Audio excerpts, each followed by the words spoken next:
Kochi saint Rita's സ്കൂളിലെ ഹിജാബ് വിവാദത്തിൽ school നിയമാവലി അനുസരിച്ച് മുന്നോട്ടു പോകാമെന്ന് കുട്ടിയുടെ പിതാവ്. സ്കൂൾ നിർദ്ദേശിക്കുന്ന യൂണിഫോം ധരിക്കാൻ തയ്യാറാണ്. വർഗീയവാദികൾക്ക് ഇടം ഉണ്ടാക്കി കൊടുക്കില്ല എന്ന് കുട്ടിയുടെ പിതാവ് അനസ് പറഞ്ഞു. എനിക്കും എൻ്റെ കുടുംബത്തിന് വളരെയധികം ബുദ്ധിമുട്ടുണ്ട്. മാനസികമായിട്ട് എന്നെ ടോർച്ചർ ചെയ്യുന്ന രീതിയിൽ വരെ പോസ്റ്റുകൾ ഇറക്കി. ഞാൻ സാധാരണ കുടുംബം നയിക്കുന്ന എന്നെ ഇങ്ങനെ വലിച്ചേക്കേണ്ട ഒരു കാര്യമില്ല. അവർക്ക് രാഷ്ട്രീയ നേട്ടത്തിന് വേറെ എന്തോരം വഴികളുണ്ട്. ഇവിടെ പഠിക്കുന്ന പിള്ളേരെന്ന് പറയുമ്പോൾ നമ്മുടെ കുട്ടികൾ തന്നെയാണ്. അവരുടെ വിദ്യാഭ്യാസം മുടക്കിക്കൊണ്ട് ഇങ്ങനെ എന്തിനാണ് ഇവരിങ്ങനെ ചെയ്യുന്നത്? വിപിൻ സി വിജയൻ വിവരങ്ങളുമായി ചേരുന്നുണ്ട് കൊച്ചിയിൽ നിന്ന്. വിപിൻ, ഈ വിഷയം കൈകാര്യം ചെയ്യുന്നതിൽ അല്പം കൂടി ജാഗ്രത വേണമായിരുന്നു. സ്കൂൾ അധികൃതരുടെ ഭാഗത്തു നിന്നടക്കം, മാനേജ്മെന്റിന്റെ ഭാഗത്തു നിന്നടക്കം വിദ്യാഭ്യാസ മന്ത്രിയൊക്കെ പ്രതികരിക്കുന്നത് നമ്മൾ കണ്ടിരുന്നു. ഇതൊരു വിവാദമായി തുടർന്നാൽ അത് മറ്റു തലത്തിലേക്ക് പോകാനുള്ള സാധ്യതയുണ്ട് എന്നുള്ള ആശങ്ക കൂടിയുണ്ട്. പക്ഷേ ഇവിടെ ഒരു നല്ല സമീപനം ഈ കുട്ടിയുടെ പിതാവ് സ്വീകരിക്കുകയാണ്. എന്താണ് അദ്ദേഹം പറയുന്നത്? വിവരങ്ങൾ എന്താണ് വിപിൻ സി വിജയൻ?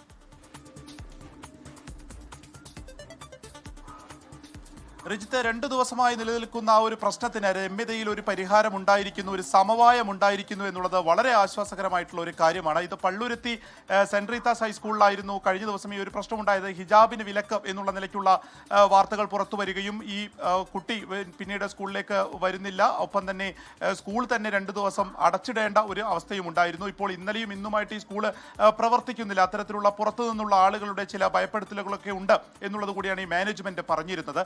ഈ ഒരു പ്രശ്നം ഇങ്ങനെ നിലനിൽക്കുകയും അത് മറ്റു തലങ്ങളിലേക്ക് പോവുകയും ചെയ്തൊരു ഘട്ടത്തിലാണ് ഇന്നിപ്പോൾ ഐബിയുടെ എംപിയും അതുപോലെ തന്നെ ഷിയാസ് DCC അധ്യക്ഷനൊക്കെ ചേർന്നുകൊണ്ടുള്ള ഒരു രമ്യതയിൽ ഒരു സമവായ ചർച്ച നടന്നിട്ടുള്ളത്. അതിൽ ഈ കുട്ടിയുടെ പിതാവ് അനസും മാനേജ്മെന്റിന്റെ ചില പ്രതിനിധികളും പങ്കെടുത്തു. ഇതിലാണ് ഈ സ്കൂളിന്റെ നിയമാവലികൾ അനുസരിച്ച് മുന്നോട്ട് പോകാൻ തയ്യാറാണ് എന്നുള്ളത് അനസ് അറിയിച്ചിരിക്കുന്നത്. അവർ പറയുന്ന യൂണിഫോം ധരിക്കാൻ തയ്യാറാണ്.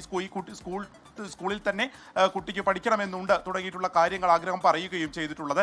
മാനേജ്മെന്റിന്റെ ഭാഗത്തു നിന്നും അതിലൊരു പോസിറ്റീവ് ആയിട്ടുള്ള ഒരു റെസ്പോൺസ് ആണ് വന്നിരിക്കുന്നത്. ഇനി പ്രിൻസിപ്പളൊക്കെ ഇപ്പോൾ DEOയുടെ ഓഫീസിലേക്ക് ഇതുമായി ബന്ധപ്പെട്ടിട്ടുള്ള ചർച്ചകൾ പലതരത്തിൽ നടക്കുന്നുണ്ട്. അപ്പോൾ DEO ഓഫീസിലേക്ക് പോയിരിക്കുകയാണ്. അവർ കൂടി വന്ന് ആ ഒരു ചർച്ചകൾ പൂർത്തിയായി കഴിഞ്ഞാൽ അത് ഉടൻ തന്നെ അതിലേക്ക് ഒരു അന്തിമ തീരുമാനത്തിലേക്ക് എത്തുകയും ചെയ്തു. ഇപ്പോൾ പോസിറ്റീവായിട്ടാണ് ഈ കാര്യങ്ങൾ പോകുന്നത്. അടുത്ത ദിവസം സ്കൂൾ തുറക്കുകയാണെങ്കിൽ ഈ വിദ്യാർത്ഥി കൂടി സ്കൂളിലേക്ക് എത്തും. ആ പ്രശ്നം രമ്യതയിൽ തന്നെ പരിഹരിച്ചിരിക്കുന്നു.